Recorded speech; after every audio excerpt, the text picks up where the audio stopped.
Imagine a city rising from the ashes, transforming from a modest trading post into a towering global metropolis. This is Chicago, a city built on ambition, resilience, and a constant drive to reinvent itself. A place where raw determination and hard work have turned challenges into opportunities, creating a legacy that has shaped the American landscape. From the banks of Lake Michigan, Chicago's story begins in the early 1800s as a sleepy settlement with only a handful of residents. But over time, it grew into a thriving metropolis that would be home to world-changing innovations in architecture, industry, and culture. Today, Chicago stands as one of the most iconic cities in the world, known for its impressive skyline, rich history, and the dynamic spirit of its people. However, Chicago's rise wasn't without obstacles. This is a city that has endured through natural disasters, economic crises, social upheavals, and deep political struggles. And yet, it has always bounced back stronger. Whether it was the devastating Great Fire of 1871, the challenges of industrialization, or the gang wars of the 1920s, Chicago's ability to rebuild, reinvent, and thrive has made it the symbol of American resilience. But what is it that makes Chicago truly unique? Is it the legendary architecture like the Willis Tower, the iconic deep dish pizza, or the music of legendary jazz and blues artists? Maybe it's all of these things, but at its heart, Chicago is a city forged through the collective will of its people, whether they were indigenous tribes, early settlers, industrial magnates, or the migrant communities that transformed its cultural landscape. In this video, we'll explore the fascinating history of Chicago, from its origins as a Native American trading post to its rise as a hub of innovation, culture, and global commerce. We'll delve into the trials and triumphs that have shaped this city into what it is today, and examine the driving forces behind Chicago's indomitable spirit. Buckle up as we journey through Chicago's past and witness how it became the dynamic, diverse, and ever-evolving city we know today. Before the skyscrapers, before the railroads, and before the bustling streets filled with millions, Chicago was a land of rolling prairies, dense forests, and tranquil lakes. Long before European settlers arrived, the region was home to numerous indigenous peoples, including the Potawatomi, Miami, and Illinois tribes. These communities had lived in the area for centuries, cultivating the land and thriving through hunting, fishing, and farming along the shores of Lake Michigan and the Chicago River. The strategic location of Chicago, where the Chicago River meets Lake Michigan, made it an essential trade and travel route. The river itself connected the Great Lakes to the Mississippi River, creating a vital link for indigenous peoples to trade goods across vast distances. This area was known as the gateway to the West even before it was officially discovered by Europeans. In 1673, the French explorers Jacques Marquette and Louis Joliet became the first known Europeans to arrive in the Chicago region, marking the beginning of a new chapter in the area's history. Their expedition, designed to explore the interior of North America, helped to open the path for future European settlers. However, it wasn't until the 1770s that the first permanent European settlement was established in the region. The man often credited with founding Chicago is Jean-Baptiste Point du Sable, a French-Haitian fur trader. In the late 1700s, du Sable built a small trading post near the mouth of the Chicago River, where he traded goods with Native American tribes. His settlement marked the beginning of Chicago as an official point of commerce and helped establish the city's central role in the fur trade network. Despite the early presence of French settlers, the region remained contested between the French, British, and eventually the United States. After the Treaty of Paris 1763, which ended the French and Indian War, the area was ceded to the British. Following the Revolutionary War and the formation of the United States, Chicago's strategic importance continued to grow. By the late 18th century, it was officially part of the U.S., and the government began establishing military outposts, including the Fort Dearborn Post in 1803, which was essential in maintaining American control over the area. Chicago's early growth was slow but steady. By 1833, the small trading post had officially become a village, with a population of around 350 people. At this time, the area was still largely undeveloped, with dense forests and swamps surrounding the settlement. Yet, even then, Chicago's location right on the border between the Midwest and the East positioned it as a potential hub for trade and transportation. The real turning point for Chicago came in 1837 when the city was officially incorporated. But it was the completion of the Illinois and Michigan Canal in 1848 that truly set the stage for Chicago's explosive growth. This canal connected the Great Lakes to the Mississippi River, effectively turning Chicago into a crucial trade route linking the East Coast to the heart of the American frontier. Almost simultaneously, the arrival of the railroads in the 1850s accelerated Chicago's transformation from a small trading outpost to a booming industrial center. The first railroad, the Galena and Chicago Union Railroad, reached Chicago in 1848, and soon after, dozens of other railroads connected Chicago to the rest of the country, earning it the nickname, the railroad capital of the world. By the mid-1800s, Chicago's population surged as immigrants mainly from Europe flooded the city in search of work.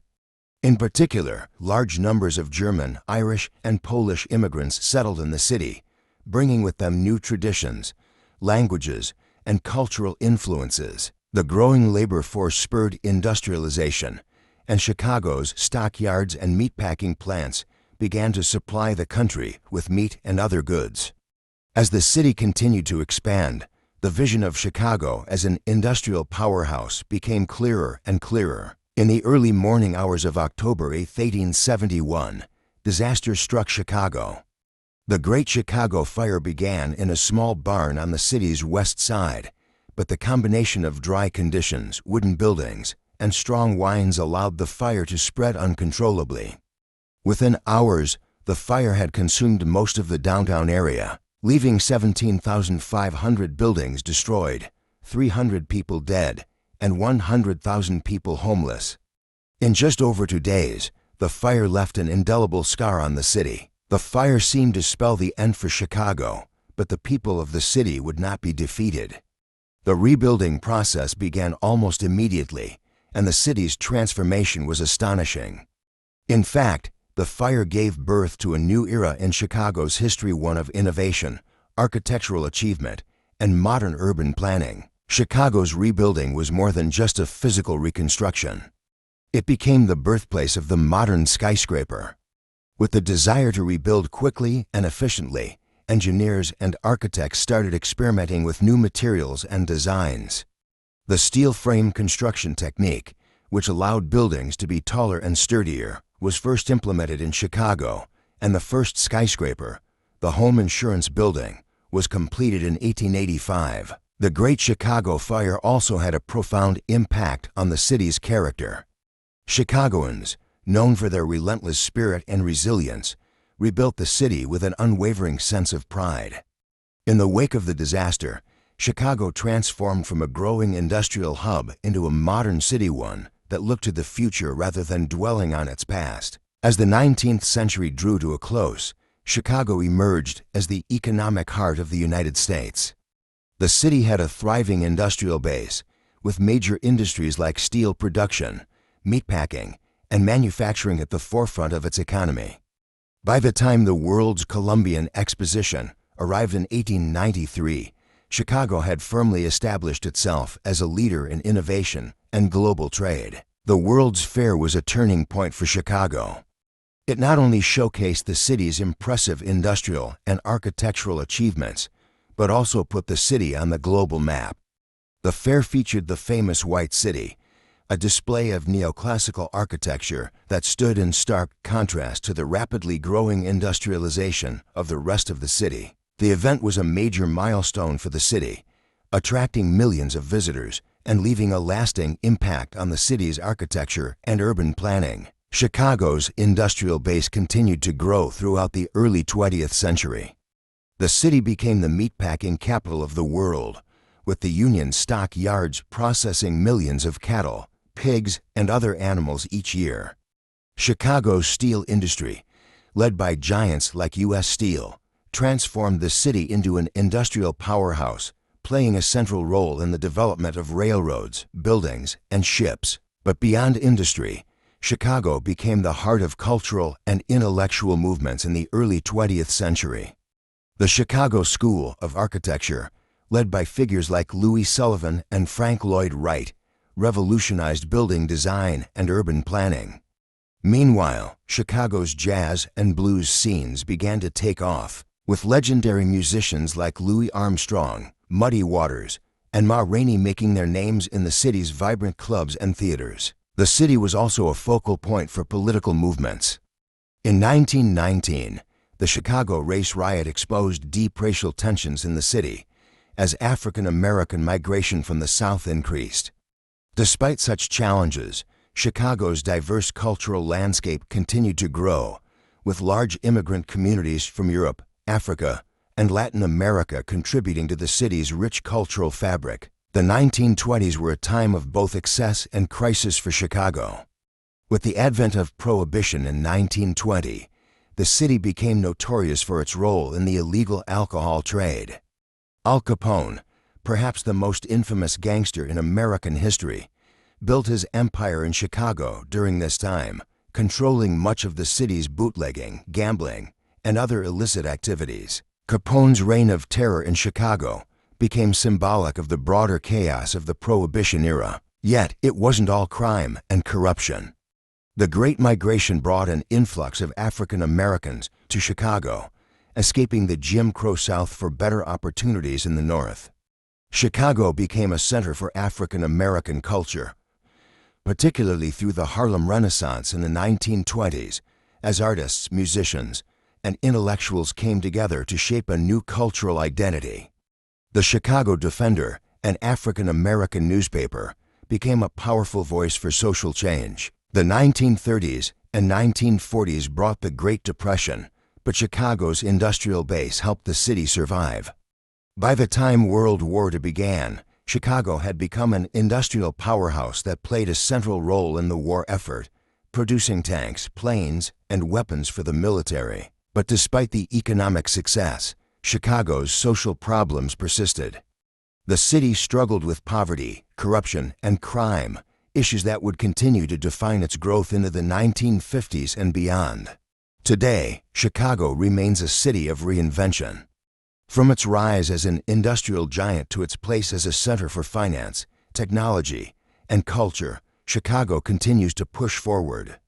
Though the challenges are different, the spirit of innovation, resilience, and community remains central to the city's identity. As we look to the future, it's clear that Chicago will continue to evolve, adapting to new industries and technologies while honoring its rich cultural heritage. The story of Chicago is far from over, and its spirit of resilience will always be its greatest strength.